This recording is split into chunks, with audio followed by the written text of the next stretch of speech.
Vice President Harris, she's at an event, even when talking about our Declaration of Independence, which is what she was citing in this speech to this pro-abortion group.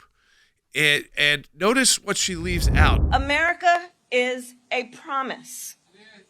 It is a promise of freedom and liberty. Not for some, but for all. A promise we made in the Declaration of Independence, that we are each endowed with the right to liberty and the pursuit of happiness. This is a total rewrite of American history. I mean, and it was really is pathetic when they start doing this. Did you notice she was missing the key beginning that your kids learn at school? Hopefully they're still learning that at school.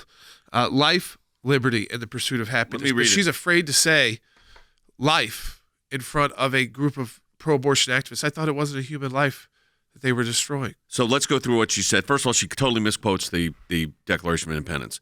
When she says it's not just some, but for all. That's not a quote from the Declaration of Independence. That's how they view it. All, of course, does not include in their view the unborn child. Then they say we are each endowed with the right to liberty and the pursuit of happiness. Leaving out the word by the Creator, we are endowed by the Creator. And then, of course, with certain unalienable rights. These are rights that can't be removed. They're unalienable rights. That among these are life, liberty, and the pursuit of happiness. And, of course, they leave out Creator and life because it doesn't fit the narrative. Leaving out the right to life at the beginning of life, liberty, and the pursuit of happiness, which was intentionally done. This was not her even like pausing and saying, I don't want to say that line in front of this pro-abortion group. This was done by the speechwriter because it would be off-putting, right, at a pro-abortion event to say there's a right to life. Why would it be? Because they know that the medical and science, you don't have to believe in inalienable rights from even God to know that there's medical science that proves there's a human life there. You don't have to, it doesn't have to be a religious conviction anymore, which has hurt the pro-abortion movement. This is more abortion distortion. She absolutely takes out the right to life that we all know exists in the Declaration of Independence, and then she's trying to resurrect the fake right to abortion.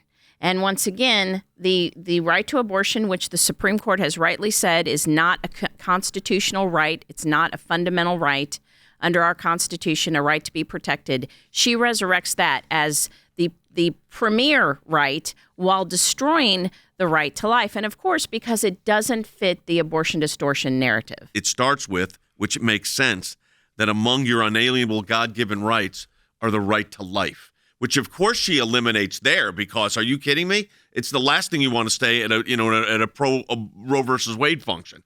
But this is how they rewrite history. I mean, it's actually pathetic. They've lost on that issue that it's not a infant. Even when we were talking about the Born Alive Act, yep, they didn't say fetus. They said infant. Right. So, on that issue, while there's a lot of work to do, and certainly in the states and state courts, state legislatures, ballot initiatives, state constitutional amendments, of course, some Democrats would like to codify Roe versus Wade. They, of course, don't have the votes that right now because the House went Republican. They don't have enough to get through the threshold in the Senate, but they've talked about that idea.